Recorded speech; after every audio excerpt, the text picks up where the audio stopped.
nari nawe bamenyesheje yuko muri kino kiganiro mu gice ca kabiri tuza kuba turi kumwe n'abashitsi none turi kumwe n'umutumire ndi kumwe n'umutumire muza kumenya ibitari bike kuri we no ku mugwi yaje aserukire kandi amwakira amahoro cyane murakoze cyane kutwakira niteka kuba hano yego cyane namahoro dushima Imana ego ibintu byose bimeze neza kandi turashima cyane amen yego cyane murashaka kwidondora ariko barakurikirana ikiganiro ego tunabaramutse ubwa mbere amazina NZOSHIMA Peniel nkaba ndi umwe mu bagize kandi barongoye Umugwi SIFA VOICE yego cyane Umugwi SIFA VOICE abantu barawuzi maze imyaka uriko urahezagira ishengero ryo mu Burundi mu ndirimbo zitari zike watubwira nka kamwe mu turirimbo tw'umugwi twamenyekanye cyane ego hari indirimbo imwe ivuga ndashaka kwibera muri Yesu gusa ni indirimbo twakoze mu mwaka wa 2009 uba kwaheze igihe kinini ni imyaka 15 SIFA VOICE ubu turiko turaba imyaka 18 muri November turakwiza imyaka 18 turi ku gikorwa ego ni gikorwa twatanguye kera cyane mwaka wa 2006 tukiri batoya ariko tubona Imana igenda itugirira neza gushika no munsi tukaba tugeze kuri no tariki ego cyane congratulations thank you reka tuze mu ntango umugwi watanguye gute bon igikorwa iyo kivutse rimwe kiva kuyerekwa ku muhamagaro Imana ishira mu muntu hanyuma igakora ibishoboka byose kugira ngo ico gikorwa kivuke rero hariho bamwe muri twebwe mu twatanguranye twagize iryo yerekwa Imana itwereka igikorwa kanaka dushobora kujamwo gukora ama twisanga nyene turi muri uwo mwanya wo guhimbaza no gutazira naho n'izina SIFA VOICE ryavuye ko sifa n'amashimwe donc gusubiza amashimwe ku Mana toujours rero twatanguye muri uwo mwaka wa 2006 bivuye ku muhamagara Imana yashize muri twebwe kugira ngo tujye muri iryo bango amen yego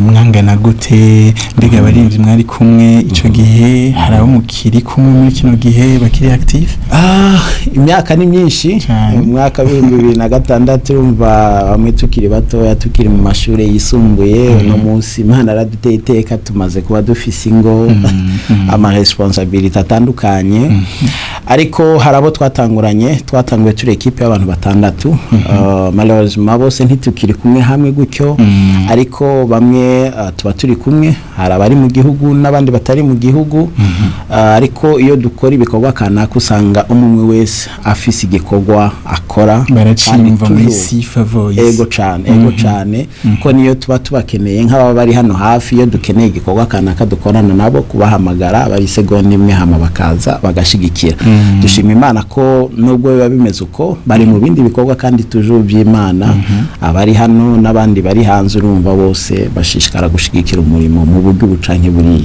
yego cyane amen uno munsi umugwi umeze gute mbega muracakorera muri Nord ego turacakorera muri no turi muri commune Ntahangwa toujours kuko niho twakuriye niho umugwi wavukiye toujours n'ubu uri hajya ntikibuza ko aba bari kure nka Jemba mu Kajaga haraba mu Kanyosha muri side hose urumva ahantu hose ariko toujours centre yacu ni muri no ego indirimbo mumaze gusohora zingana gute mbega izibone n'izitabona zingana gute ego turamaze gukora indirimbo zitari nke hari album imwe dufise n'izindi ndirimbo zishika kuri 5 ziri ku ruhande iyo album irimo indirimbo 10 harimo niyo twamaze kuvuga ndashaka kwibera muri Yesu gusa ko na album yitwa muri Yesu gusa ama no munsi ama video dufise abona turafise 6 ziri kuri chaîne yacu ya YouTube SIFA VOICE Ministries nizo zimaze kuba zibona tumaze no gushira ku mugaragaro ariko n'amaudio yarahari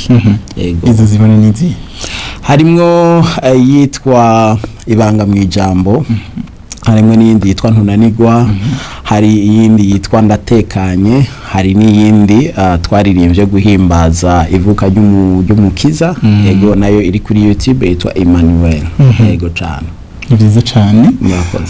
Hanyuma mbega muri kazoza nibiki abantu abakunzi ba Sifa Voice bo kwitega ku mugwi? Umugwi no guhimbaza no gutazira Imana, abaririmbyi turi mu maeglise atandukanye, dukora ibikorwa mu maeglise atandukanye, ariko turi hamwe kugira ngo tujuru dushirishe imwe y'Imana hejuru. Ibikorwa bitandukanye turiko turategura tujuru gukora indirimbo zitandukanye. N'ubu turafise gahunda ya vuba cyane muri kwezi kwa 11 yo gukora indirimbo zizoba zishika kuri 10, tuzokora ikibiriraho amasanamu ndetse na audio. Kuva mu mwaka uza mukazotangura kuza muragenda mubona imwe. Ico gikorwa rero kizokorwa vuba, kandi turifuza no gutegura evenement mugapana muri no mwaka, ariko mu mwaka uza turifuza gukora igikorwa cagutse ku buryo abantu bose bashobora kujoininga tukaba turi kumwe. Yego cyane. Uwo turimbira kandi gatonya. Ego boreka kumurengere kuri aka karirimbo abantu benshi basanzwe baramenye. Ego kugira ngo tujane n'abandi.